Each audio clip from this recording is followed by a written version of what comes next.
Yeah, Mahila, Brendun Gaigun.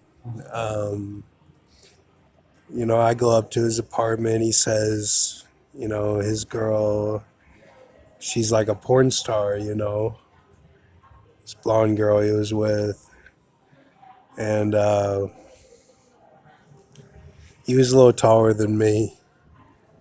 So I just remember kind of looking up at him a little bit. And he might have been on some pills, but him and Cody ended up getting into it. But then he invited Cody to go on his bus.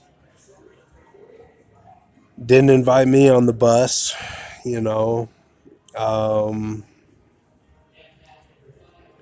he was a part of the team at first, and then he dropped off, and he could have stayed on the team, you know, just because he wasn't the fastest one, and he was a little bit bigger than everybody, He just dropped off, and I thought we really needed him. I needed him to stay on the team, you know, because the team was very, very talented.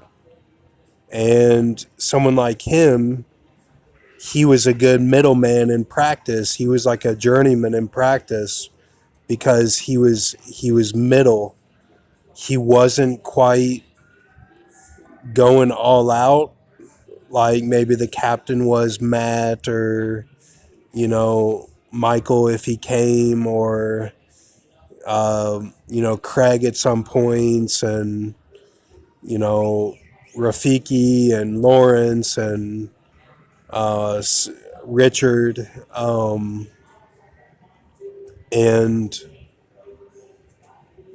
then the triathlon guys or the cyclists, David, you know,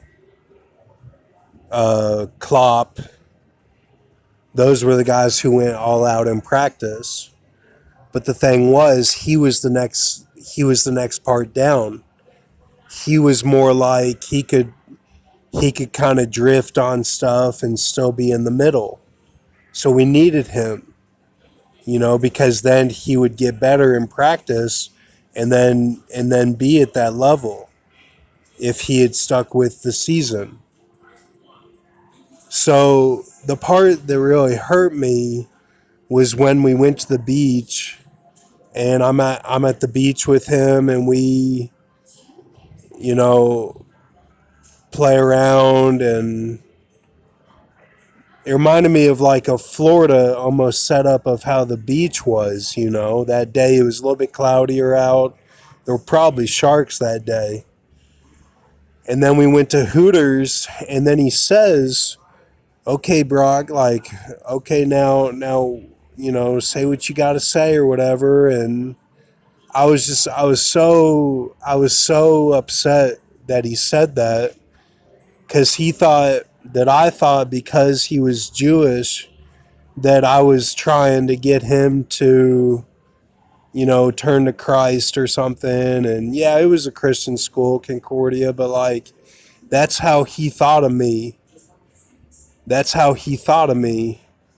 And I was pissed off that the whole team thought of me that way whenever that's not who I am. Like, I'm not an evangelist. Like,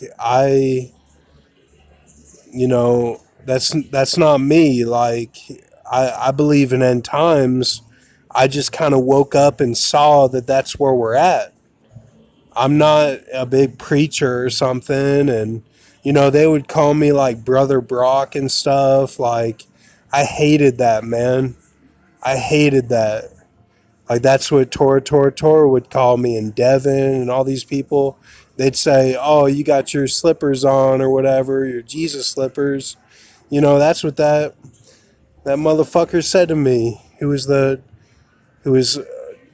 top floor from my room. Horatio or whatever his name was. And I thought he was all right, but he had anger issues, and nobody really helped him properly. And he was with the wrong crew, Billy and them, bunch of just They weren't a good influence on him, on that Mexican guy, Billy and them. They weren't.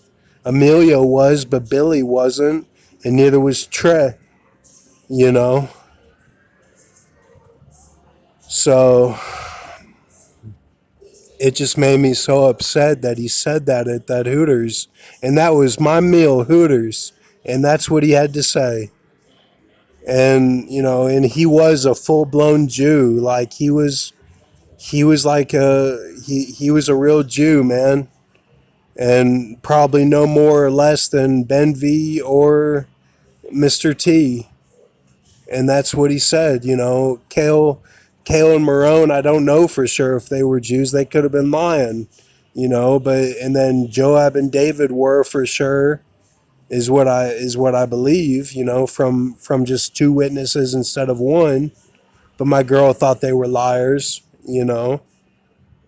But I don't know, man. It just you know what can you do?